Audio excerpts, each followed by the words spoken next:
You're listening to Protect It All, where Aaron Crow expands the conversation beyond just OT, delving into the interconnected worlds of IT and OT cybersecurity. Get ready for essential strategies and insights. Here's your host, Aaron Crow. What's up, everyone? Just back from Black Hat and DEFCON. This is the, first year I've been in, I don't know, probably 15 years where I didn't actually go on the floor at Black Hat. And I did not stay for all of DEFCON. Both things are pretty rare for me here recently. Just too much stuff going on, but I definitely wanted to make sure that I dipped my toe in both of those. Had a great experience this week, trying to stay cool, not too hot, melting into the pavement. We all know in Vegas in the summertime, it's always warm and hot. So Vegas in August, Black Hat, DEFCON, thousands of people. Let's talk about what went down, what stood out, and what's next. Lots of things coming on. Really excited about my buddies that are doing ResetCon this year. I'm actually going to replay a episode from last year about that. So check out that. So just back from Vegas. First impressions, it's still the same energy. There's still quite a few people there, lots of vendors spending a lot of money, lots of AI conversations, talking about AI, how AI can be impactful, how they're bolting it on. Had some conversations with some vendors that are kind of frustrated because, hey, we've had AI in our product for, 10, 15 years, but nobody knows it, right? And they're struggling to say, how do we add that value now, or show it without just looking like we're slapping an AI sticker on, like it seems and appears like many vendors are. On the Vegas side, man, I hate to say it, but I'm not a Vegas fan. It is so hot. It has gotten super expensive. You can't stay anywhere. Food, ordering a freaking coffee and a bagel, is $20. It's so ridiculously expensive. And then talking with cab drivers and Uber drivers and all the things, everybody's struggling. It's definitely, the crowds are down. It's not a good sign for Vegas. They say that, a lot of folks are not coming from overseas. A lot of people aren't traveling there this summer. It's struggling, but I'll say that the people that are there, there was still a great turnout for Black Hat. There was an amazing turnout for DEFCON, and the community is still incredible. I saw so many friends and folks there. Every hall's a conversation. It's hard to walk 10 feet without seeing someone, having a cool conversation, saying hi, giving a hug, high five. Seeing people at drinks or dinner or whatever the things are, even just trying to, run to the bathroom. It's hard to get around in that space, without, seeing people that, which is awesome. DEFCON, set up the day before it actually opened with ICS Village, and we walk in at, 10 a.m., something like that. And I don't know how many people, there were thousands of people literally waiting in line to get swag. They wanted to buy DEFCON shirts, which is awesome. I don't get it. But man, I'm glad that they're super excited about it. So that's what keeps these conferences and these events going. And that's the kind of energy that we need, to make the next steps and to make changes and grow and all the things that, the purpose of conferences, especially like DEFCON, is to grow. It's to hack. It's to learn. It's to play with technology. It's to, connect with friends and others and attack problems together and all the things. So it's a lot of fun. So, spent a lot of my time in the beginning at House of Blues. We had the Cyber Lounge there. Awesome venue right there in Mandalay Bay, one of the best networking spots of the week. I saw so many people coming and going, old friends and new, conversations, had the OT wall there, showed off, technology of what a simple OT environment looks like. I think I've shown that picture on here, but definitely check out my LinkedIn posts. I've got pictures of it out there. It's actually got to get repaired because TSA loves to just break it. They love to just pry the tops off because there's electronics in it. I'm sure on a X-ray scanner, it probably looks like something that's dangerous on an airplane. I don't want to say the word, but I get it, but they continue to break it. So we just got to continue to fix it. Cool thing is most of those conversations were about what we're working on, struggles that we're having, fun times, all the things. Had a lot of folks that were talking about, struggling in getting the next steps, or, whether it's OT cybersecurity, or maybe there were quite a few that were getting into, not necessarily getting into OT cyber, but a lot of their customers were, or their organization was getting, really opening that OT cybersecurity door, which was awesome to see. Obviously everyone's talking about AI, and how it can impact them. I would not want to have this conversation without mentioning all of the villages, and all the spaces. Obviously, I have a few that are close to me, being ICS Village. It's one I spend most of my time at. Tom Van Norman and Bryson, all the folks, the volunteers, everybody that's, the sponsors, everybody that comes out there. This was the biggest event ever. The space was amazing. It was huge. So much things going on. Maritime and red teaming and all the different villages were there. It's amazing to see how this thing has grown and how many people come out to see this and ask amazing questions and want to be part of the CTFs. And they want to, dig into what's going on, why OT is different. Even the ones that frustrate me, when every year I seem to have the arguments with people that come up to me and try to convince me that there's no difference between IT and OT, or there's no difference between technology and a power plant or a manufacturing facility than the same as that's in their house or whatever, right? And sometimes the technology is the same, but I continue to have the understanding from working in the field and understanding what's different about it. And sometimes it's a hard explanation to understand. As a cyber and technologist, it's hard to understand why you would want Windows XP running in your environment. And it's never that we necessarily want that. It's just that it's there. And sometimes it's easier or almost impossible to get it out. So defcon crowd and energy, man, it was packed.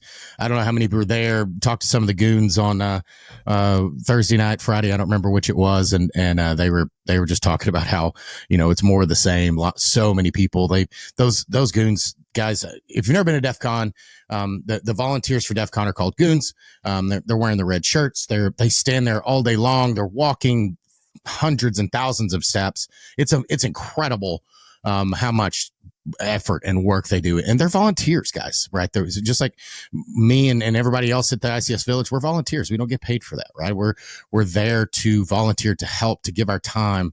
And those DEFCON goons, man, they are just overwhelmed. There's so many people there. So be nice, be kind, ask my amazing questions, buy them a drink, get them a popcorn, get them a candy bar.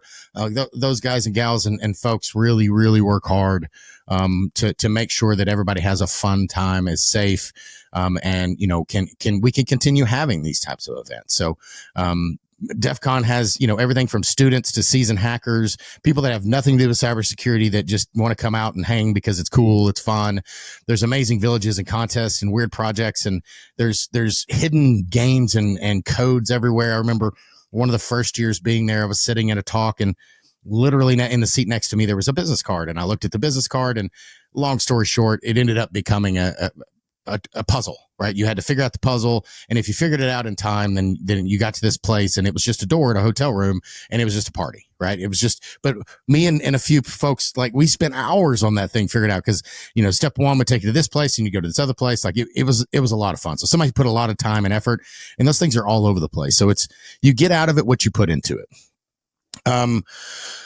But going back to just the bigger conference, looking at Black Hat, many of the big conferences still exist. The issues in the big conferences still exist. And it's one of the reasons why we do, with this Lone Star Cyber. If you're seeing my hat, I've got my Lone Star Shootout hat on. My daughter loves socks, so anytime I go to a conference, which I did this year, as far as going in, I'll want to get a t-shirt or a pair of socks or whatever. But then you get bombarded with the sales outreach and, hey, you came to our booth and you seem to be interested in this and you seem to be interested in that. And unfortunately, most of the folks at those booths are just working there. They don't necessarily understand, and they're not actually asking. They're not getting the quote unquote ICP, the understanding of who the ideal customer is. And if I'm interested, they're not asking those questions. So usually when I go up to these booths, I'm like, look, I am or am not interested in your product. I really just want a pair of those socks. If that's okay, I'll grab a pair. If not, no harm, no foul, right? And most of them don't really care. They're there to give out their stuff. They don't want to go home with it, right? Because I've been in the vendor space, and you don't want to take that stuff back on the airplane with you, so you just want it to all be gone when you leave. Because Black Hat has gotten so big and like that, there's a lot of decision makers that don't go. I know when I was an asset owner, I never had the budget to go. Not never, but rarely I would have the budget to go. I think I went twice as an asset owner to Black Hat. One time I went for a day and then ended up having to get called out because an issue happened at a plant. And then I tried to get back. I don't remember if I was able to or not, but it's really hard to get the budget. I know I was speaking with one of my friends that was even speaking at DEFCON and had gotten the company had turned down his approval to travel. So he had to pay for it out of his pocket, which is, it's frustrating, right? Is they don't necessarily see, and what that tells me is they don't necessarily see the value in the conference for them. What is the ROI? Why would they invest money in their people to go to this thing when it seems like they just see it as a party or a, sales organization or whatever, right? So, that's a struggle when you have the ROI being questioned by organizations and why they wouldn't send it, why the CISOs don't go. Or if they do, many times you don't see CISO on their name because they don't want to get bombarded. It's one of the reasons why I work, we're doing what we do, as well as why I work with organizations and I advise with like building cybersecurity and ResetCon. So ResetCon's one that's coming up in October, Savannah, Georgia. ResetCon is focused.